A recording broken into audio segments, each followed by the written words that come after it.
Amerikada noqonuniy yurgan o'zbekistonliklarni deport qilishni boshlaganini, turli xil reydlar boshlanganini, turli xil xabarlarda eshitayotgan bo'lsalaringiz kerak. Bu hali xamir uchidan patir. Men Rossiya tarafdori yoki boshqa emasman. Bu global narsa. Siyosatshunoslikda, siyosatda, xullas hali 10 yil avval Yevropada bo'lgan marokashliklar, xullas tunisliklarga qarshi juda ko'p reydlar bo'lgan. Kimning esida bo'lsa, o'shalar Yevropa davlatlarida ham hali takrorlanadi. O'zi 3 ta davlat va 3 ta taraf bor. Rossiya, Amerika va Yevropa davlatlari, Yevropa umumiy koalitsiya sifatida 3 ta tarafga ishchi boriladi. O'sha 3 ta tarafining bitta tarafi boshladi. Endi aynan o'sha taraf rabochilariga nisbatan, ya'ni bizning O'rta Osiyoliklarga nisbatan Rossiya boshlagan bo'lsa, endi Amerika davom ettiryapti va unga qo'shiladi Yevropa davlatlari ham.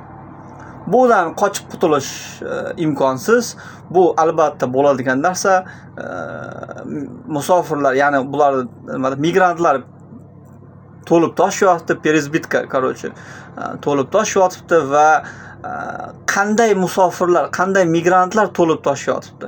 O'shanisini ham точносini aytadigan bo'lsak, oddiy rabochiy ishchi musofirlar, migrantlar tiqilib yotibdi. Xoh u Amerikada bo'lsin, xoh u Rossiyada bo'lsin, xoh u Yevropa davlatlarida bo'lsin. Yaxshilab e'tibor bergan bo'lsangiz, na tilini bilishingiz, na qonuniy yurishingiz hisobga olinyapti. Bizning yillar mobaynida takror aytadigan gapimiz, siz qachon shu borgan davlatingiz tilini 70-80% bilmasangiz kamida va o'sha davlatning qabul qilingan qonunlarini sizga ziyoni bo'ladimi, zarari, ya'ni yoki foydasi bo'ladimi? Masalan, juda ko'p foydali qonunlar bor, statyalar bor. 282-statya Rossiyada masalan sizni himoya qila oladi. Yana ko'p statyalar bor. 5-6 tasi mayli sizga foydasi bo'lsin. Juda o'zida qonuniy nima qilaman desangiz. Va o'sha davlatlarning kulturalariga, urf-odatlariga deylik. Urf-odatlariga siz agar bo'ysunmasangiz ham, siz uni hurmat qilishingiz kerak. Ya'ni o'zingizdan kelgan joyingizdagi narsani u yerga tiqishtirmay, siz boshqa davlatning vakilisiz, boshqa aqidada yoki boshqa urf-odatlarda o'sgansiz. Siz uni uyingizdan uyog'iga chiqarishingiz mumkin emas. Va ularnikini ham xohlasangiz kiritishingiz mumkin emas. Kiritmasangiz ham bo'ladi. Faqat bu yerda talab qilinyapti, hurmat qil deyapti, hurmat qil. Uni bizda ko'pirtirib, ya'ni dushman saytlar, dushman blogerlar ko'paytirib, mana o'zining urf-odatlariga tiqmoqchi deydi. Yo'q, bizning asosiy urf-odatlarimizda, masalan, kattalarni hurmat qil, kichkinalarni izzat qil, yo'l ber kattalarga yoki bo'lmasa ayolni hurmat qilgin yoki ayollarga ozor bermagin, yosh bolalarga hammasi o'xshash. O'zi dinlarimizda bunday odatiy hollar o'xshash. U Amerikaga borasizmi, u Rossiyaga kelasizmi, O'zbekistonda bo'lasizmi, boshqa yerdami? Endi urf-odatlarida, masalan, bayramlarida sizga yoqmadimi? Siz qo'shilmang, lekin ularga siz yomon narsada aytmang. Suyuklingimiz aytganday, ularni la'natlamang, chunki ular ham sizni la'natlaydi. Ya'ni ularni yomonlamang, ularning sitoylariga tegishmang. Sizning payg'ambarlaringizga, sizning ota-bobolaringizga tegishmaydi. Sen tegmasang men tegmayman degan narsa bor. Bu hamma insoniyatning aqidasida bor. Lekin sizga tegishyaptimi? Qonuniy ravishda yo'l ko'ring. Uning uchun siz biling. Demoqchi bo'lganim, Amerikada ham hozir deportlar, zapretlar boshlanyapti. Ya'ni noqonuniy kelganlar deyapti. Buni davlat juda yaxshi biladi, kim qayerda noqonuniy yurganini deydi. Albatta, biz o'ylaymizki, hech kim biladi, yuraveramiz dachalarda ishlab deydi. Kerak bo'lsa sim kartangizdan, turgan joyingizdan olib borib olib kelib qo'yadi va kerak bo'lsa, mana bir akamizning aytgan holati nimada sim kartasidan kuzatganda kvartirada turgani, noqonuniy turgan kvartirada, propiska qilinmagan joyda, keyin uchastkovoy raspechatga qilib, mana sen har kuni shu yerga kelar ekansan, sim kartang har kuni kelib ketar ekan. Demak, sen shu yerda yashaysan deyilgan. Tushunyapsizmi? Biz hammamiz har doim nazoratdamiz. Tem bo'li sifrovoy zamondamiz. Endi manqurtlashmasdan biz hozir shunday darajadamizki, juda pastga tushib ketmagan va juda o'rta narsadan ham pastroqda, past narsadan teparoqdamiz. Men bilmayman buni nima qanday ataladi. Xullas, hali bor imkon, hali bor. Yevropa davlatlari hozircha deport boshlamadimi? Masalan, Yevropa davlatlari endi boshlaydi, kerak bo'lsa. Chunki ular migrantlarni уже to'ldirib bo'ldi. Ularga kerak bo'lgan turli xil migrantlarni qora desa qora, oq desa oq migrantlar to'ldirib bo'ldi. Endi migrantlarni boshqarish va migrantlar orqali ta'sir o'tkazish degan narsalar bor. Suyukli davlatlarimizni, O'rta Osiyo davlatlarimizni bunday holatlarga tushirmaslik uchun, yomon holatlarga tushirmaslik uchun bu biz sotsial davlatda yashaganday o'zimizni his qilamiz-da. Hali ham odamlar yaxshi yangi pokoleniyalar ham miyasi sotsial davlatda. Yakobi sotsial davlatdaki, sotsial davlat nima degani? Biz kimdandir olishimiz kerak. Kimdir bizga должен. Hokim bo'lamiz, hoku mahalla komiteti bo'lam, prezident bo'lam, kimnidir bizga berish kerak degan talabimiz bor. Tushunyapsiz? Bir tomonlama. Va biz kapitalizm davrida yashayapmiz, lekin bizning miyamiz hali ham sotsializmda. Tushunyapsizlarmi? Shuning uchun o'zingizni o'zgartirmaganingizcha sizda dunyo o'zgarmaydi. Demak, biz diplom olgan bo'lsak ham, pora berib o'qigan bo'lsak ham, diplomga, maktabga, institutga bir og'iz bormagan, maktabni zo'rg'a bitirgan, institutni chala bitirgan, pulga bitirgan, umr Rossiyada o'tib, O'zbekistonda masalan falon institut bitirib qo'ydim, diplom yotibdi deydiganlar aslida o'qimagan misolda. Endi bizni nima talab qilinyapti? Aslida oddiy raznorobochilikdan chiqish talab qilinyapti. Chiqish. Tushunyapsizlarmi? Biz hozirgi bo'ladigan xavfslarda, hozirgi bo'ladigan turli xil yomon narsalarda, buni siyosatda tilini ham aytib bo'lmaydi. Biz tushunishimiz kerakki, bizdan arzon ishchilar bor. Ko'ryapsizlar, Shri Lankada nimada $200, $300 ishlayotganlar bor. Shri Lanka davlatlarida yoki bo'lmasa Pokiston, Hindistonliklar bilasizlar, ha? Demak, bizdan talab qilinayotgan narsa yo biz undan-da pastga tushishimiz kerak, yo biz o'qimishli insonlar sarasiga kirishimiz kerak. Tushunyapsizlarmi? O'rta Osiyo doimiy ravishda aqlli kallalar davlati bo'lgan, ya'ni buni chiroyli formulovka qiladigan bo'lsak, o'qimishlilar bo'lgan. O'qimishlilarning juda ko'pchiligi O'rta Osiyodan. Agar umumiy oladigan bo'lsak, Yevroaziyadan, Yevroosiyodan chiqqan. Bizning O'rta Osiyo va mana Rossiyaning ayrim oblastlardan, ya'ni O'rta Osiyoga kiradigan. Va turklar, bizning ota-bobomiz turklar, hozir o'zbek bo'lamizmi, qozoq, qirg'iz bo'lamizmi, farqi yo'q. Bizning ota-bobolarimiz, masalan, tojik birodarlarimizni ham, hammamizning ota-bobolarimiz taglari bir bo'lib turk bo'ladigan bo'lsa, bular davlat qurgan. Bu yerda sizni bir otani yoki bir qirollikni yoki bir Amir Temurni misolda boshqalarni aytishimiz emas. Biz umumiy holatda aql egalari bo'lganmiz. Ya'ni o'qimishlilardan bo'lganmiz. Oddiy misol. Va takror har 40 yil, 50 yillarda manqurtga aylangan paytlarimizda yana qaytadan rezonanslar bo'lingan va bu o'qishga talqin qilingan. Bu xalq o'qib kelgan, doim o'qib kelgan. Endi oradan mana 50-60 yil o'tyapti, yana 100 yil o'tyapti. O'qimishlilar saviyasi tushib ketyapti. O'qimagan odamlar. Demak, hozirgi bo'ladigan narsalarda turbulensiya holatlari bor, turbulensiya tushunadiganlar. Bu joyda biz o'qishimiz kerak. Haqiqiy o'qishimiz kerak. Tushunyapsizmi? pul bilan hozir ishlagan pulingiz bilan uzoqqa boramaydigan bo'lyapsiz. Shu zamondasiz. $1000 pul yig'ingki, hali sizda shunday chegaralar yopilib, shunday narsalar bo'lsa, misol, hamma taraflama. Siz u pul bilan hech narsa qila olmay qolasiz. Buni Sovet paytida pul almashgan paytda odamlar biladi. Millionlagan pullar bilan qolib ketgan.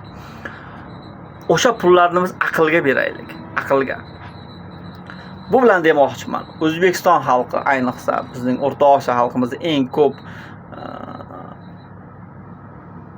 aholiga ega bo'lgan bizning xalqimiz, men jon kuydiradigan o'zim o'zbek sifatida, o'zbek o'g'loni va ota-bobamiz turk sifatida. Nafaqat turk, balki fors tilimiz. Alloh alam. Mayli balki kim bo'lishimizda qat'iy nazar, hozir biz O'rta Osiyodamizmi? O'rta Osiyo davlatidamizmi? Demak biz o'qishimiz kerak. Tushunyapsizlarmi? O'tgan yili xuddi shu vaqtda bu narsani o'ylamaganman, shaxsan o'zim. Balki siz ham shu paytgacha shu narsani o'ylamagandirsiz. Lekin mana bundan keyin o'ylashimiz kerak. Kimgadir bu video 2 yil, 3 yildan keyin tushar. Kimgadir bu video sirazu ta'sir qiladi, lekin mag'zini chaqishingizni xohlaymanki, bundan keyin yo siz boshqa davlatlardan ko'ra eng arzon o'ringa tushasiz, statusga. Hindlarda bilsalaringiz nimalar bor, statuslar bor, 5 xilmi, 6 xil nimalar bor xullas. Biz qul emasmiz jismonan, lekin ma'naviy jarada biz qullikka hukm o'qilgan bo'lib qolamiz agar biz o'qimasak. Tushunyapsizlarmi? Bu men 30 yoshdaman, 40 yoshdaman, 50 yoshdaman degan odamlarga masalan bu beradi emas, ya'ni o'qimasam ham bo'ladi, bu yog'iga nima qoldi deb emas. Siz o'qimasangiz sizning farzandlaringizni o'qishga jalb qiladigan mashina, uy-joy ko'ryapsizlar. Juda bu narsalarni oxiri yo'qligini. Lekin 4 yil umringizda, 5 yil umringizni o'qishga bag'ishlasangiz, institutda haqiqiy o'qishga bag'ishlasangiz va o'sha institut bitirganingizdan keyin oling, ana o'sha sohada ketmang. Lekin baza, asos, miyadagi asos ko'tariladi. Ya'ni asos bo'ladi.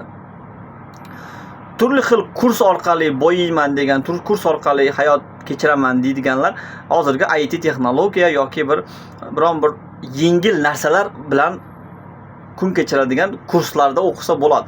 Lekin asosiy baza davlat strukturasi bo'ladimi? Kelajakdagi uzoqni ko'ra biladigan narsalarning hammasi kurs orqali kirmaydi. Mana men kurslarni yomon ko'raman-da.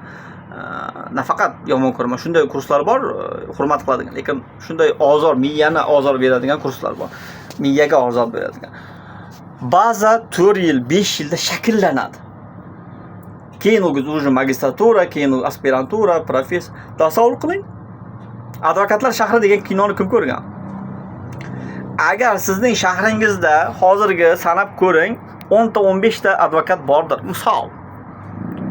Lekin minglagan bo'lsin, mayli ular ishlamasin, lekin minglagani bo'lsin. Advokat savdogar.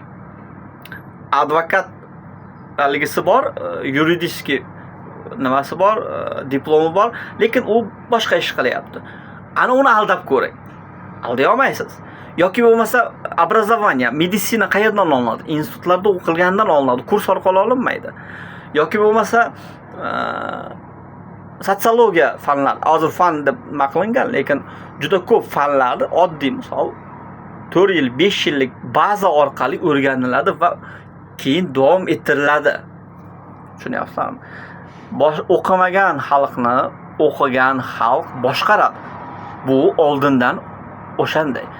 Misol eski nimalardan oladigan bo'lsak, Platon yoki shularni davrlarini, eski Gretsiya davrlarini oladigan bo'lsak, ayollarni, qullarni yo yosh bolalarni odam o'rnida ko'rmagan va ular o'zlari, ya'ni erkaklar, voyaga yetgan erkaklar o'zlarini elita hisoblagan. Tushunyapsizlar? Qullarga o'qish kerak emas degan, ayollarga umuman, yoshlarga aligisiga qarab, statusiga qaralgan. Lekin biz musulmon o'laroq yoshligimizdan biz shuni bilishimiz kerakki, biz o'qishimiz kerak. Albatta o'qishimiz kerak. Bu yerda dunyoviy diniy deyilmaydi. Bu hammasi o'tib ketadigan narsa. Hozir eng zo'r filosof bo'lmaysizmi? Mana bu har xil narsalarga yetaklayotgan filosofiyani bitirganlardan ularni yengish uchun, o'shani ma'naviy yengish uchun o'shalar o'qigan kitoblarni o'qib aksini ko'rsatib berish mumkin-ku. Yoki bo'lmasa psixologiya yo'nalishida ketib, psixologiyani o'qib turib, hozir tubanlikka olib ketayotgan psixologiya sohalari, kurslarini rad etish uchun undanda ko'proq narsani o'rganish mumkin-ku. Filosofiya bu borasida misolda dunyoda o'zgarilayotgan narsalarni politologiya darslarida yoki yuridiskiy nimalarda shunday o'qib turib ulardan ham o'tadigan darajada yaxshilikka o'tishimiz mumkin-ku. Yoki bo'lmasa reklama va yuridiskiy fakultetning reklama va svязь nimasi bor, gruppasi borda. Reklamchilar xullas. Siyosiy reklamchilar. O'shalarda hozir miyangizga har xil dorilarni, har xil kerak emas narsalarni miyangizga tiqayotgan reklamalarni boshqarayotganlarni tepasidan o'tadigan. Qani bizning O'rta Osiyoliklar bo'lsa-chi? Yoki bo'lmasa xullas o'qish kerak demoqchiman. Nafaqat o'zimiz davlatimizda. Hozir juda ko'p imkoniyatlar beryapti. Balki bu davlatlarda ham, qo'shni davlatlarda ham, masalan, qo'shni davlatlarda ham juda ko'p institutlar o'qiyapti. Hozir Qozog'istonda, Qirg'izistonda misol biz turgan masalan hozir biz o'qiyotgan Rossiya davlatini olib qoladigan bo'lsak ham maqtashdan emas yoki boshqadan emas. Agar siz shu yerda musofir bo'lib yuribsiz, masalan 20 yil, 15 yildan ayniqsa plus 5 yil yuradigan, основной yuradigan odamlar Rossiyada juda ko'p. Plus 5 yil, 5 yildan 10 yilgacha yurganlar ko'p va hali yana yuradiganlar ko'p. O'shalarga talqin qilarim, aytarim, sizning O'zbekistonda diplomingiz, bakalavr diplomingiz bor. Misol, o'qiganman, mana men ofitsiant bo'lib yuribman, mana men gurushik bo'lib yuribman deydiganlar bor-ku, aql egalari bor o'zlaricha. O'shalar bakalavr diplomini siz mayli qayerda bitirishingizdan qat'iy nazar, irrigatsiyani bitirgan bo'lishingiz farqi yo'q. O'zbekiston diplomi bormi? O'sha diplom orqali Rossiyada magistraturaga ochniy yoki zaochniy yoki kunduzgi va sirtqi, o'zbekchasiga aytganda kunduzgi yoki sirtqi. Kunduzgi 2 yil o'qiladi. Kechki nima esa zaochniy sirtqi esa 2,5 yil o'qiladi. Qashda 3 yil o'qiladi. 3 yildek plus minus bilan. O'shalarga o'qishni tashlab qo'yib va o'shalar orqali dokumentlar qilib olib, patentlarni yig'ishtirib, patentning oxiri yo'q. Yaxshi, kelajagi yo'q demoqchiman. Oxiri yo'q emas, kelajagi yo'q. Tekshirishlar ko'payapti, boshqalar ko'payapti. O'sha legallashtirib olsangiz, magistraturani bitirib, ishlagan mobayningizda aspiranturalarni bitirib, umringizda hech bo'lmasa bir 40 ta 50 ta kitobni o'qib, biz shunday kadr bo'lishimiz kerakki, umumniy xalq bo'lishimiz kerak, aqlli xalq bo'lishimiz kerakki, o'shandagina bizning ustimizdan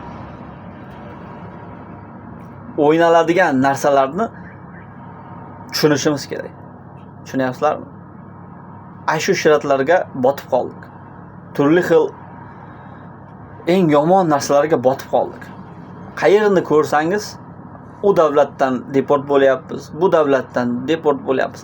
Uning eng tagi achib yotgan, haligi men o'zim somsachi sifatida aytaman sizlarga, drojasi, droja xamirga qilgandan keyin droja ko'payadi, achitadi keyin.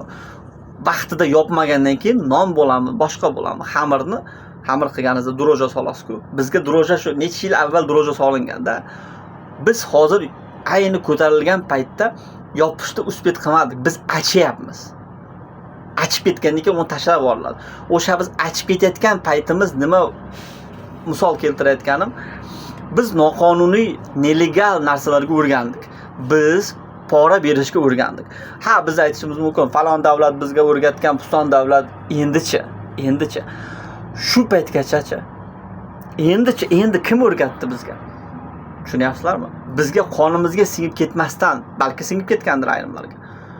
o'sha achish darajasiga yetayotganimizda aytyapmizki, azizim, o'qish kerak. Biz qachon o'zimdan boshlayman. To'g'ri qiyin bo'lsin. To'g'ri qiyin.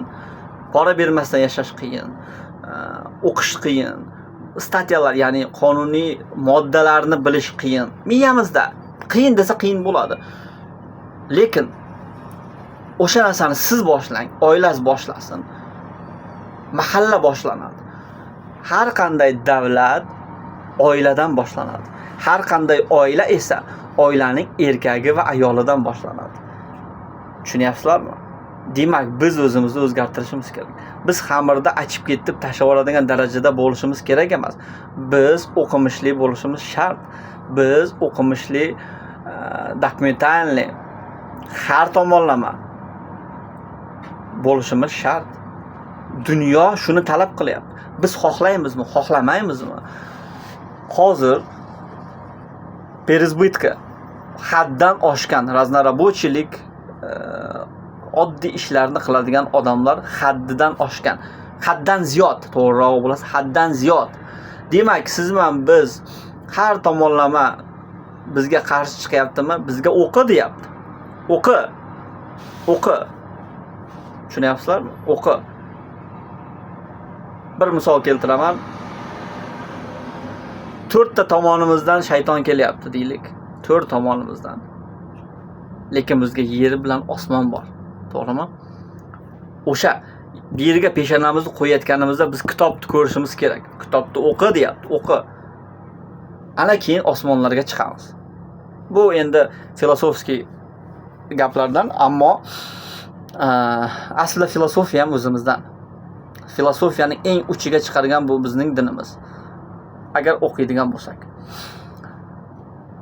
Iloji boricha ayrim detallarni siyosiylashtirmasdan oddiy tillarda gapirishga harakat qildim. Men ham o'zimizning sizga o'xshagan oddiy farzandman. Oddiy xomsitengan bandaning farzandiman. Shuning uchun azizim, o'qiylik, o'qiylik. Imkon bor, imkon beryapti. Imkon bor, qaytib o'qiymiz deb o'ylashingiz mumkin. Bu miyada. Siz bilan sizga o'xshab berilgan savollarni juda ko'pini men o'zimga vaqtida berganman va qanday o'qish kerak ekan deb 2000-3000 dollar pulni berishga tayyor bo'lganman, ammo tekin ekan hammasi. Faqat pasportim perevodi, oddiy attestatimning perevodi, attestatim yoki bo'lmasa kollej diplomi bo'ladigan bo'lsa, shuning perevodi orqali kirishingiz mumkin ekan. Davlatlar sizga yaxshi bo'lish uchun, yaxshi tarafini aytaylik, onlayn imtihonlar tashkillashtirilgan. Tushunadigan insonlar uchun, miyasi ochiq insonlar uchun onlayn degani nima degani? Siz onlayn degani davlat, boshqa davlatga, masalan Rossiya davlati deylik, Rossiya davlatida Saratovskiy institutga kirishingizni kelib bu yoqqa dokument topshirmaysiz. Oldingi davrlarga o'xshab. Siz onlayn orqali topshirib jo'natasiz va o'sha onlayn orqali sizga berilgan kunda berilgan soati yo'q, berilgan kuni bor. 3 kun muddat beradi bitta imtihon topshirish uchun. Xohlagan paytingizda yarim kechasi topshirmaysizmi? Butun urug' aymog'ingizni yig'ib olib o'tirib, qani bu telefonda yoki kompyuterda topshiraylik, qani savol javobi nima bo'lar ekan? Masalan, 15-asrda, 16-asrda Ivan Grozniy Sibir davlatining falon joylarida qo'shib olganda eng ключевой rolni kim o'ynagan? Misol beryapman. Savol bo'lib qoldi. U yerda 3 ta javobi bo'lishi mumkin. Falon. Uchebnikni ochasiz, ya'ni kitobni ochasiz. Ivan 16-asrda tiqilib yotibdi hamma joyda. Ko'rasiz, ключевой odamlar o'zi bitta ikkita bo'lgan. Javob tayyor. Tushunyapsizmi? Og'ayni urug'laringiz bilan yig'ib, hamkorlikda yordam berib, iloji boricha oddiy aytyapman. O'tib oling imtihonlardan. Imtihonni o'tdingiz.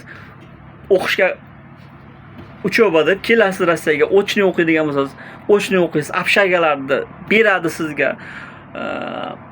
Nimada yengillash uchun siz grant nimaga kirasiz? Oti nima? Kontraktga kirasiz. Kontraktni yarmini to'laysiz.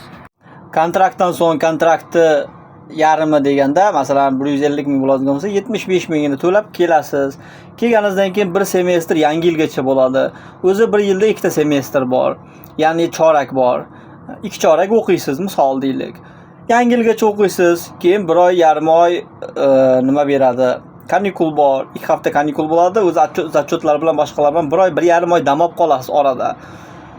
Fevraldan ikkinchi zachot boshlanadi, ikkinchi semestr boshlanadi. Yana yarmini to'laysiz. 1-fevralgacha to'lash kerak. Bo'lib to'lasa bo'ladi. Bir xillari o'qishga kirgizib qo'yadigan balay-battorlar, "Voy, bo'lmaydi, falonchi, pustonchi" deydi. Sizlarga men uveren aytamanki, men yuridik fakultetda o'qigan o'quvchi sifatida, o'qiyotgan o'quvchi sifatida aytamanki, eng zo'r ta'lim bu kontrakt orqali. Sabab byudjet orqali tushunishingiz kerakki, siz kimningdir o'rniga yoki siz o'zingiz o'rningizga kirgan bo'lasiz, lekin 1 yil, 2 yildan keyin kimgadir sizni o'rningiz kerak bo'lib qoladi. Tushunyapsizmi? Byudjetdagi. Nima uchun отчислениyaga asosan byudjetdagilar tushadi? Nima uchun sizni o'qishga kirgizadiganlar faqat byudjetga kirgizib qo'yamiz, kontrakt to'lamaysizlar, patent to'lamaysizlar, falon fuston deydiki, keyin ularning ishi yo'q. Keyingi taqdiringiz o'zingizga qoladi. Sizni to'g'ri o'qishga kirgizishi mumkin. Bu jinoyat aslida kodeks orqali, konstitutsiya orqali bu noto'g'ri narsa. Lekin byudjetga kirdingiz, 1 yil o'qidingiz, zo'r o'qidingiz, 2 yil o'qidingiz, zo'r o'qidingiz, 3-yil nimadir bo'ldi, sizni отчисление qildi. Aybni kimdan to'nkiysiz? Aybni institutdan to'nkiysiz yoki bo'lmasa davlatdan to'nkiysiz, falon puston deysiz. Aslida esa sizning joyingiz balki kimgadir kerak edi, balki narusheniyalarıngiz yig'ilib qolgandir, lekin siz kontraktga kirsangiz, o'sha kontrakt 4 yillik kontraktingiz o'sha o'qishga kirgizib qo'yaman deydigan odamlarga beradigan pulingiz kabi bo'ladi xolos. Va siz uni bo'lib to'laysiz. 1 yilda 2 marta to'laysiz. Keyin 4 yildan keyin nima bo'ladi, nima qo'yadi Alloh alam. Siz 2000-3000 dollarga o'qishga kirdingiz, lekin keyingi taqdiringiz o'zingizga bog'liq. Ayniqsa o'g'il bolalar o'qishga kiradigan bo'lsa, o'g'il bolalar sali aytganini qilmaydigan bo'ladi, levilarga chiqib ketadi. Oqibatda gaplashib qo'ygan starstolar yoki bo'lmasa boshqa kuratorlari parod qilib qo'yishi mumkin. Ular keyin ko'p случайлар bo'lyapti, pora orqali qamalganlar bo'ladi. Xullas falon ikki o'rtada sizni отчисление qilib yuborishi mumkin. Agar siz shunday holatlarga tushadigan bo'lsangiz. Endi qizlar yaxshi o'qiydi, qizlar aslida o'qiydi. Ularda vopros yo'q. Shunday saytlar bor, shunday обсуждениялар bor, kommentlar bor, turli xil o'qishlar haqida gapirganda, masalan Instagramda boshqada juda ko'pchilik byudjetdagilar aytadi, men отчисление qilib yuborganda, falon отчисление qilib yuborganda, Rossiyada o'qiyotganini puston deydi. Lekin tagini olib qaraydigan bo'lsangiz, siz agar kontraktda o'qiydigan bo'lsangiz, umuman boshqacha bo'ladi. Men kontraktda o'qiyotgan o'quvchi sifatida aytaman. Menga byudjet kerak emas. Umuman qiziqmayman. Umuman agar meni imkonim bo'lsa, qaytadan kirish bo'lganda yana qaytadan kontraktga kirardim. Sababi siz uverensiz. Tushunyapsizmi? Endi o'qish aslida juda oson. Birinchi yil sal odamga qiynashi mumkin. Ma'naviy jihatida rus tilini o'qityapti. Misol Rossiyada bo'ladigan bo'lsa, rus tili kurslari bor. O'qityapti. Maktabda 11-sinfda kim o'qigan bo'lsa, 9-11-sinflar o'qigan bo'lsa, shu masalan biron bir tarixda o'qidingizda, o'shani o'qib keldingiz, keyin aytib berdingiz. Doklad qildingiz. Xuddi shu bu yerda ham shu doklad, semestr, o'sha faqat institutviy gaplar. Oddiy tilda aytadigan bo'lsa, shu o'qib kelganingizni gapirib berasiz. Sizga bir tema beradi, o'sha temani masalan Gorbachyovni bersam, misol Gorbachyovning deydi, tarix darsida aytyapman-da, Gorbachyovning biografiya desa, shu biografiyani tug'ildi, o'ldi, shu falon narsasini aytasiz, bo'ldi. Uski. Agar siz Gorbachyov yana boshqa mavzuda berish mumkin. Gorbachyovning misol qilgan ishlari, keyin siz bunday ochasiz. Unda siz tug'ilgan, o'lgan paytni aytmaysiz. Ya'ni tug'ilgan, haligi qilgan, hali o'lmadim, shunaqa narsalarni aytmaysiz. Xullas shunday. Oson, juda oson.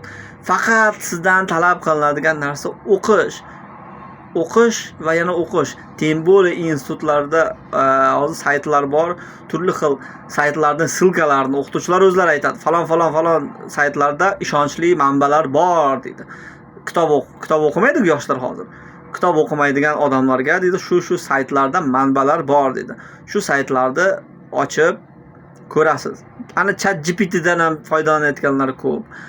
faqat asosi bo'lishi kerak. O'sha qaysi kitobga taqaladi, qaysi avtorga borib taqalishini ko'rsata bilishingiz kerak. ChatGPTga ishonib gapirib berishingiz kerak emas. Chunki o'qituvchi aytadi, asos qaysi deydi. Asos kim aytgan buni yoki qaysi kitobdan, xullas. Asosni bilsangiz, pожалуйста, qaysidan topishingizdan qat'iy nazar. O'qish oson. To'lovlarni 2 marta to'laysiz. 5 yil, 10 yil o'qigan odamlarning taassurotlari orqali maktab institutda o'qiyman yoki shu palam mening fustoncham institutda atishini qilgan ekan deb birovning taqdiri bilan o'zingiz taqdiringizni bog'lamang. Mana men sizga 2024-yil o'qishga kirgan odam, 2025-yil hozir bitirayotgan 1-kursni odam sifatida aytamanki, azizim, akamisiz, ukamisiz, opamisiz, singlimisiz, o'qish kerak. Oson, aslida juda oson. Aslida juda oson azizim. O'qing. O'qish sizga juda ko'p narsalarni ochib beradi.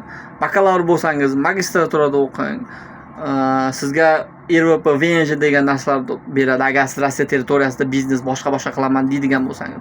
Agar siz kelajakda o'qituvchi yoki xalqaro tarzda bir inson bo'laman desangiz, ya'ni xalqaro toifadagi olima bo'laman desangiz, uyda chang bosib yotgan diplomingizni olib, artib, sal periodlarni qilib, institutlarga, magistraturalarga topshiring. Magistraturada hech bo'lmasa o'qing. Aspirantura u yog'i ketib qoladi dalshi arzimagan yillarda.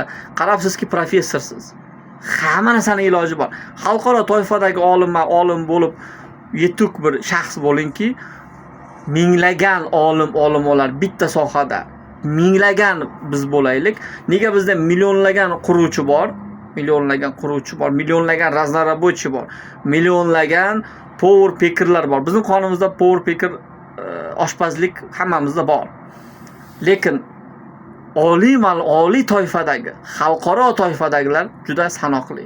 Shu biz qachonki xalqaro toifadagilarga minglaganlarimiz chiqsa, undan keyin millionlagan chiqadi. Ana u rezonans haqiqiy bo'ladi. Rezonans zo'r, rezonans bo'lar ekan deb birovdan kutgandan o'zingiz harakat qiling. Bugun siz bitta oyoq tashlang, farzandingiz 2 ta oyoq tashlang. Nevarangiz yugurib ketadi. Qarabsizki, aqlli millat bo'lamiz. Azizim,